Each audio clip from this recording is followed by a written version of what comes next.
The human foot is not a static block of flesh and bone meant to be parked under a desk.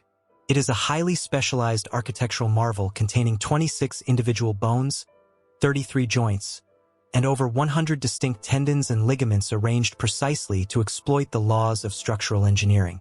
When your heel strikes the earth, this intricate arch compresses under your total body mass, trapping a massive payload of elastic energy within its connective matrix. As your foot rolls forward and snaps back, it returns that stored energy upward into your frame, slashing the metabolic cost of movement by exactly 17% with every single step. No other living primate possesses this specific energy-returning arch metaphor physic. But beneath this skeletal bridge lies an even deeper piece of engineering known as the plantar venous plexus. This is a dense, intricate network of veins heavily embedded into the deep tissue of your soul. Every single time your foot hits the ground, your body mass compresses this network like a sponge, forcefully blasting deoxygenated blood up through the deep veins of your legs and directly back to your right atrium. Think about it. Your body does not have just one heart. It has three. Your central cardiac pump pushes blood out, but the hydraulic pumps in the soles of your feet are what force it back up against gravity. Walking at a normal pace provides 60 to 70 of these mechanical pump strokes every single minute per foot. Just standing around will not run this machine. Sitting in a chair completely starves it. When your lower legs feel heavy as lead after a long day of sitting, your biology has not failed. Your engineering failed because you turned off the pumps. The fluid is literally pooling in your tissue. But inside the body, the mechanics of movement run even deeper than blood flow. With every stride you take, your entire mass performs what classical mechanics defines as a controlled fall. Your center of gravity rises as it passes directly over your stance leg, operating precisely like an inverted pendulum. The exact millisecond your weight tips past the vertical axis, gravity takes over the workload. Potential energy instantly transforms into kinetic energy with a staggering 65% mechanical efficiency. Your muscles only have to provide the remaining 35% of the force to keep you moving forward. Building an artificial bipedal robot that can replicate this pendulum efficiency requires teams of roboticists' years of algorithmic optimization, and most still face catastrophic balance failures on uneven dirt.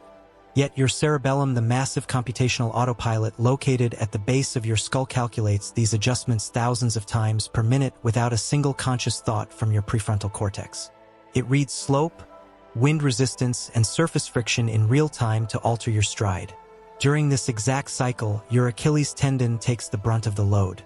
This thick, fibrous cord connecting your calf muscle to your calcaneus bone is uniquely elongated in Homo sapiens. You will not find a tendon of this proportion in a chimpanzee or a gorilla. As your mass rolls over your front foot, the Achilles stretches like a heavy rubber band, absorbing the kinetic impact. And then comes the push-off phase. The tendon violently snaps back, releasing that trapped energy into a massive forward drive without burning a single extra calorie of chemical muscle energy. The Achilles tendon returns 35% of its absorbed energy straight back into your stride for free. This is why you can walk for 6 hours straight without metabolic collapse, while running leaves you breathless in minutes. But this relentless locomotive efficiency was not designed for a leisurely stroll. It was forged in a landscape of pure survival. Dr. Daniel Lieberman at Harvard University documented that the human body is radically optimized as a pure endurance machine. Our ancestral survival did not depend on tooth, claw, or explosive sprinting speed, because the prey we hunted was always faster over short distances. Instead, our ancestors weaponized a brutal thermodynamic strategy known as persistence hunting. We tracked animals across open, scorching savannas until the prey literally collapsed from internal heat exhaustion, simply by walking after it. Most mammals can only dump metabolic heat by panting, which requires them to stop running completely to cool their lungs. But humans possess over 2 million eccrine sweat glands scattered across our skin, allowing us to dump thermal loads continuously while remaining in motion. Our ancestors could keep walking through a 40-degree midday sun for hours. The prey had to stop, pant, and desperately try to shed its lethal thermal load. The animal would run ahead, stop to pant, and look back, only to see the human locomotive still coming. Relentless, inevitable. When the pace quickens or the terrain tilts upward, the heaviest weapon in human anatomy finally fires up: the gluteus maximus. This massive muscle is completely dark when you stand still, and it barely registers an electrical signal when you walk slowly on a flat floor. In other primates, this muscle is tiny because their locomotion does not demand it. But the moment your torso leans forward to chase or climb, the gluteus maximus explodes with raw power, pulling your leg back and preventing your upper body from face-planting into the dirt. Simultaneously, the nuchal ligament at the back of your skull structure, entirely absent in chimpanzees, tightens to keep your gaze perfectly stabilized while your body moves. Every single line of your anatomy screams that you are a creature engineered to conquer miles of distance. Yet modern existence has systematically stripped this vital mechanical input from our daily biology.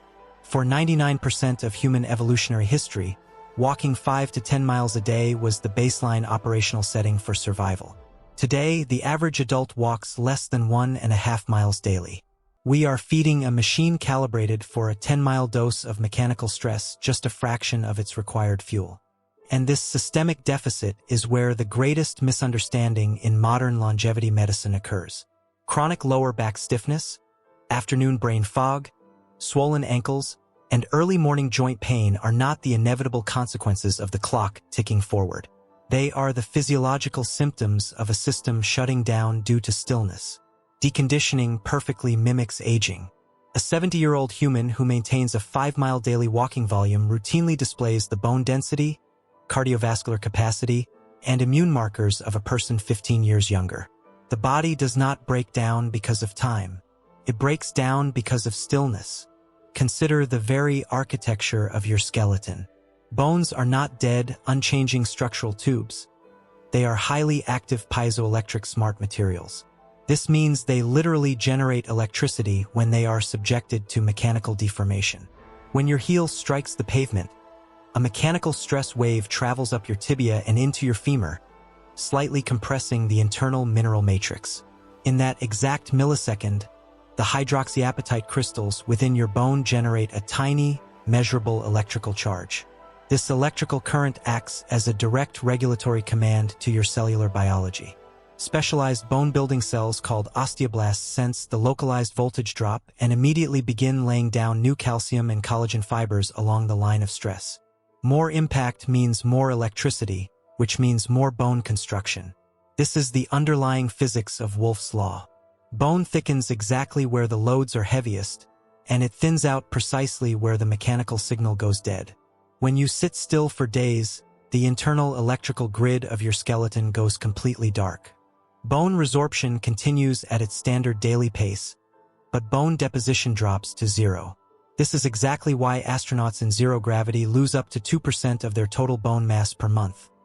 It is not because space is toxic, but because the absence of gravitational loading turns off the piezoelectric signal.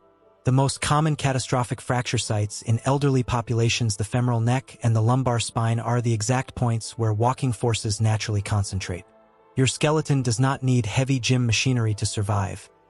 It needs the rhythmic, piezoelectric loading patterns that only walking can deliver.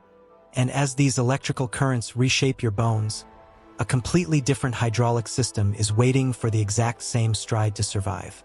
The lymphatic system, your body's massive waste clearance and immune surveillance network, possesses no central heart to pump its fluid. Lymph can only circulate through your tissues when the physical contraction of surrounding skeletal muscles squeezes the lymphatic vessels, driving the fluid forward through millions of unidirectional microvalves. This is why medical science refers to your calf muscles as the peripheral heart. When you remain seated for hours, this master waste clearance loop completely stagnates. Metabolic waste pools in your lower limbs, and your immune system's cellular surveillance drops off a cliff because the cells cannot circulate. The swelling in your ankles at 5 p.m. is not a medical mystery. It is a halted pump. The same mechanics apply to your spine. The fibrocartilage discs between your vertebrae have no direct blood supply of their own. They survive entirely via a process called disc imbibition, mechanical pumping action, where the rhythmic loading and unloading of walking acts like a sponge, squeezing metabolic waste products out and drawing fresh, nutrient-rich fluid in. Walking literally feeds your spine. Sitting completely starves it. Even your gastrointestinal tract relies on this movement. The physical, rhythmic jarring of your stride directly triggers peristalsis, the wave-like muscular contractions of your intestines. Constipation in aging populations correlates far more tightly with a drop in daily steps than with a lack of dietary fiber. Blood, lymph, spinal nutrition, and digestive transit were all engineered to function inside a chassis that moves.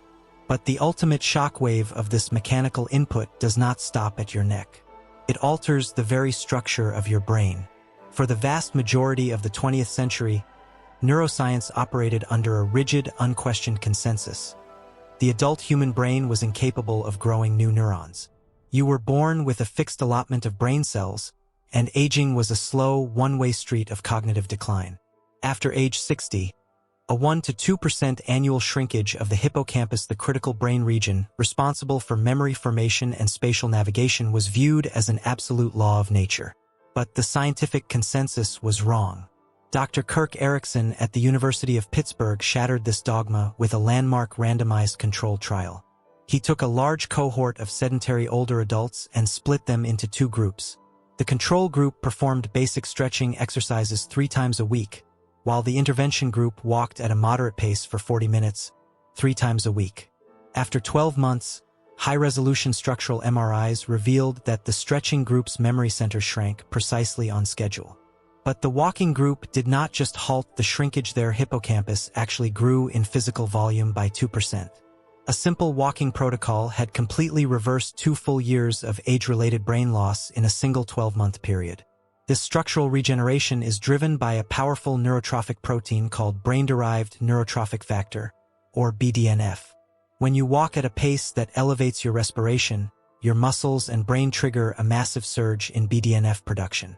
This protein acts like a hyper-effective fertilizer, keeping your existing neurons healthy while directly stimulating neurogenesis, the birth and integration of brand new brain cells right inside your memory architecture.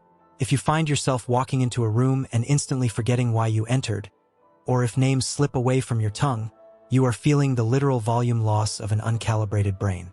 And that loss is entirely reversible, not through expensive neurological drugs, but through a brisk walk around the block. But to keep that brain safely moving through the world, another vital system must be constantly maintained. The system responsible for preventing the most lethal orthopedic events in late life catastrophic falls is your balance network. Balance is not an abstract skill. It is the real-time integration of your visual field, your inner ear's vestibular system, and your proprioceptive network. Proprioception is the dense matrix of mechanical receptors embedded in your tendons, joints, and joint capsules that tracks where your limbs are in 3-dimensional space. For walking balance, the proprioceptors in your ankles and feet are the frontline defense.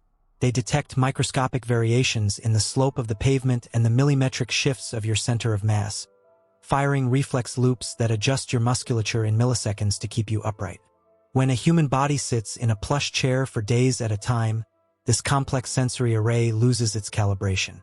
The neural response times begin to lag, and the sudden reflexes required to catch yourself when you trip on a rug go completely dull.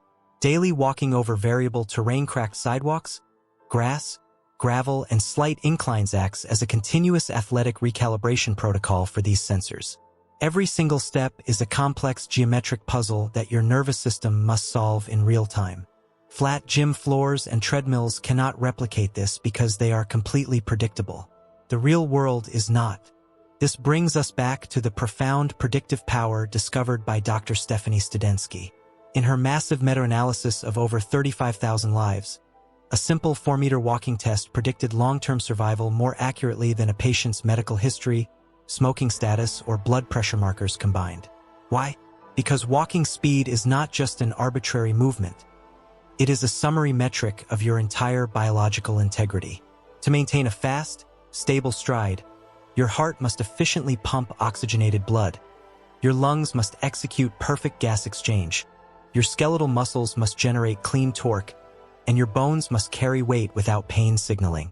Concurrently, your nervous system must maintain perfect balance, and your brain must coordinate the complex firing sequences of dozens of muscle groups simultaneously. The very moment any single one of these vital internal organs or pathways begins to degrade, Your central nervous system automatically slows your walking speed down to protect the frame from a catastrophic mechanical failure. Your walking speed is the live dashboard reporting the exact operational status of your entire biology at once. A comfortable walking speed of roughly 1 meter per second reflects standard life expectancy. Speeds climbing above 1.2 meters per second indicate elite physiological resilience, while speeds dropping below 0.6 meters per second signal immense biological vulnerability.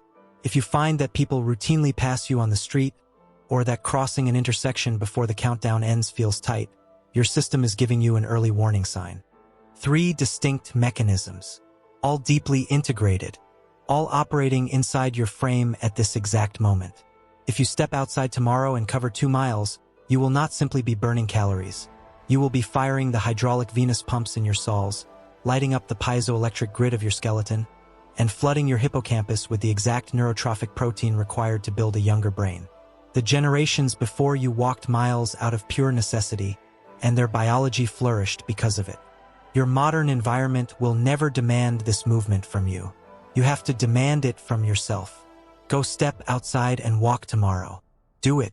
Not because it is a spiritual lifestyle recommendation, because it is physics.